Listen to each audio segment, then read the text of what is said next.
Good morning students. आज हम दो बैलों की कथा पाठ पढ़ेंगे। इसके रचनाकार है प्रेमचंद जी।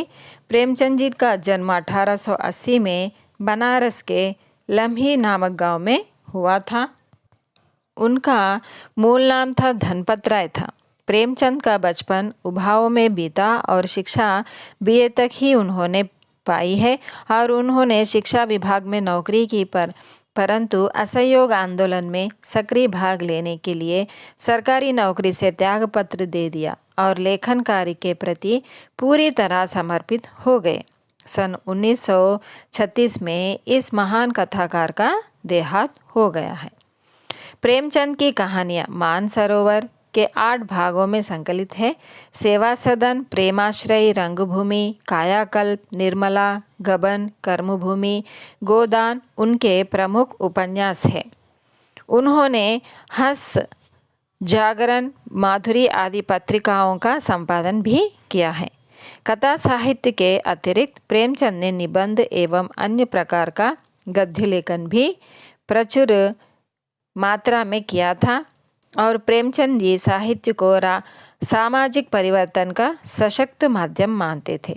उन्होंने जिस गांव और शहर के परिवेश को देखा है और जिया है, उसी की अभिव्यक्ति उनके कथा साहित्य में मिलती है।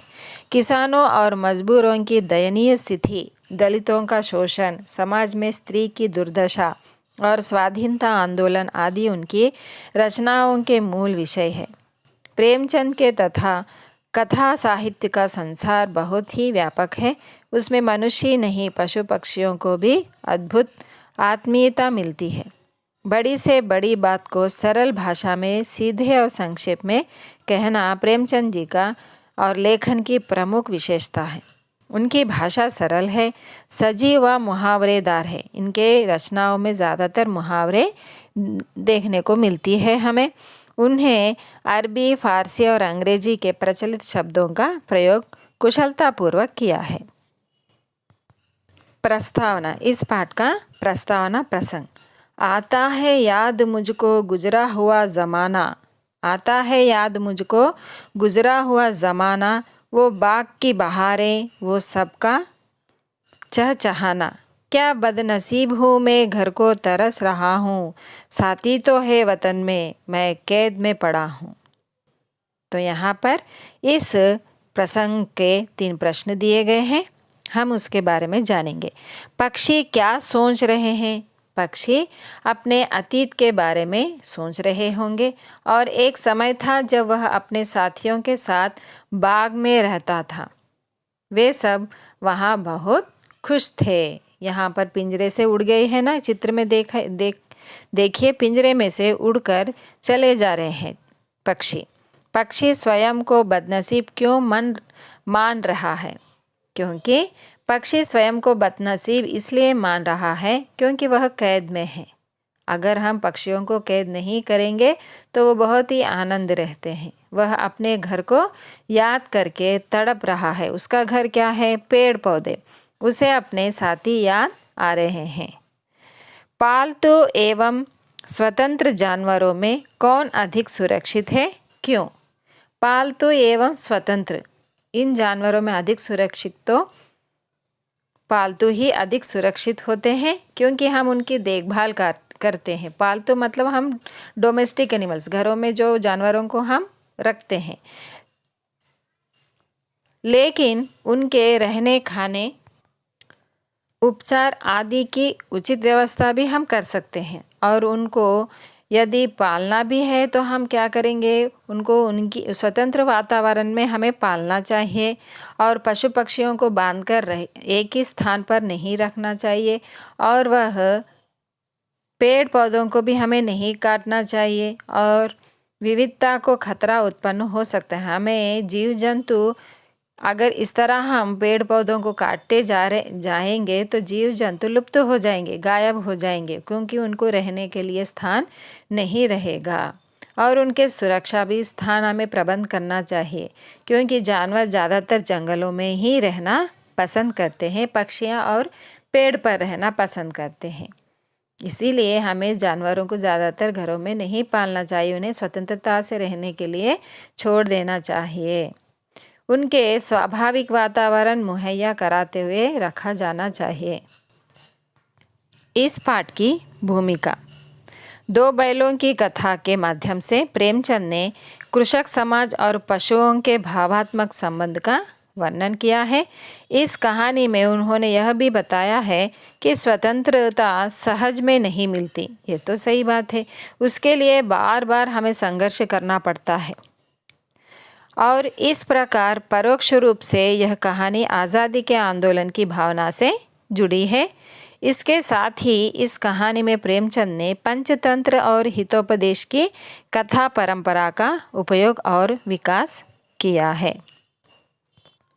इस पाठ में जानवरों में गधा जो सबसे ज़्यादा बुद्धिमान होता है उसे बुद्धिमान समझा जाता है, और हम जब किसी आदमी को महामूर्ख कहना चाहते हैं तो उसे हम क्या कहते हैं, गधा कहकर बुलाते हैं। लेकिन वास्तव में गधे को उसके सीधेपन की सज़ा मिलती है, क्योंकि वह कुछ नहीं कहता है। आज के समाज में सीधे साधे लोगों को मूर्ख ही समझा जाता है, क्योंकि हमसे वह क्या कराते हैं, गधे की मेहनत करवाते हैं और हम कुछ नहीं कह पाते हैं। गधे का ही एक और मित्र है बैल, यह गधे का छोटा भाई है। इसीलिए लगभग इसी पर्याय में बछिया के ताऊ शब्द का भी प्रयोग किया गया है।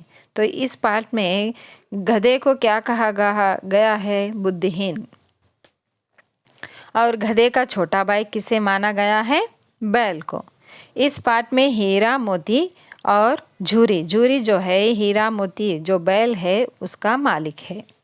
हीरा और मोती दोनों बैल उन दोनों में बहुत ही भाईचारा था, और दोनों एक दूसरे के मूक भाषा में, मतलब जो बैल अपनी भाषा में बात करते हैं उसी भाषा में विचार विनिमय करते थे, और एक दूसरे को चाटकर और सूंघकर अपना प्रेम प्रकट करते थे।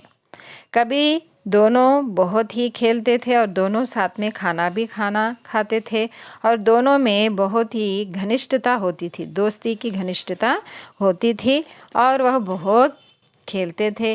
और दोनों बैल जब हल चलाते समय भी एक दूसरे से खेलते हुए दोनों हल चलाते थे, और अपनी थकावट को दूर करने के लिए एक दूसरे को चाटकर अपनी थकावट दूर करते थे। नान में खली भूसा पड़ने के बाद दोनों साथ मुंह डालते और साथ ही मुंह निकाल लेते, मतलब दोनों साथ ही खाना खाते थे और साथ ही पानी भी पीते थे। झूरी ने क्या किया, एक दिन उसने अपने दोनों बैलों को ससुराल भेज दिया, मतलब अपनी पत्नी के घर भेज दिया, क्योंकि वह झूरी जो मालिक था उन बैलों को अपने ससुराल मतलब पत्नी के घर भेजना चाहता था।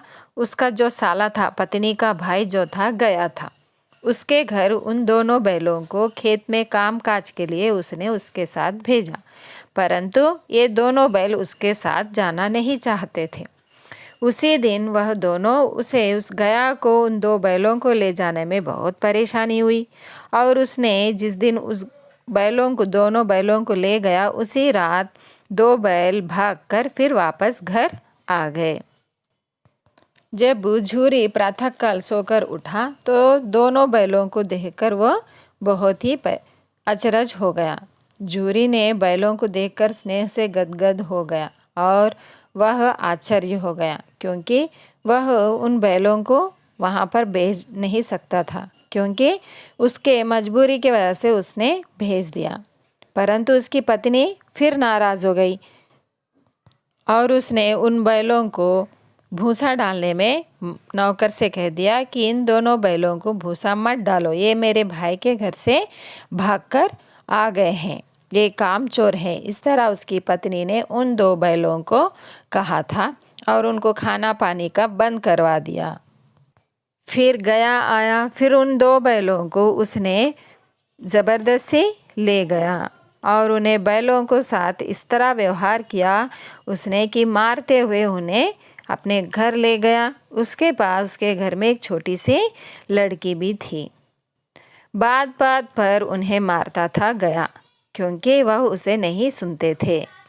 अचानक एक छोटी सी बालिका ने उन्हें 2 रोटियां दी। रातों में हर रोज़ उन्हें खाने के लिए भी सूखा घास दिया जाता था, पेट भर खाना भी दिया नहीं दे जाता था। जब गया की बेटी ने हर रोज़ रात को एक रोटी दोनों बैलों को खिलाया करती थी, हर एक को एक एक रोटी खिलाया करती थी। वह उस लड़की से दोनों बैलों की दोस्ती हो गई और वह लड़की की माँ मर चुकी थी। यह दूसरी माँ थी। वह भी बहुत ही सौतेली माँ थी। वह बहुत ही सताती थी उस लड़की को। बैलों को देखकर बहुत ही अचरज व्यक्त होता था। उन बैलों ने उसे एक प्रकार की आत्मीयता, उन बैलों की उस लड़की से एक प्रकार की आत्मीयता, मतलब उनसे दोनों में दोस्ती हो गई। दोनों बैलों को भागने में उस लड़की ने सहायता किया, क्योंकि गया उन दोनों बैलों को बहुत ही मारता था, खाने के लिए भी खाना नहीं देता था। उन 2 बैलों की स्थिति उस लड़की से देखा नहीं गया और उसने उन 2 बैलों को भागने में मदद की। वह भागते भागते रास्ते में बहुत दूर तक पहुंच गए और वो दोनों बैल रास्ता भटक गए। अचानक उन्हें रास्ते में एक सांड मिला था।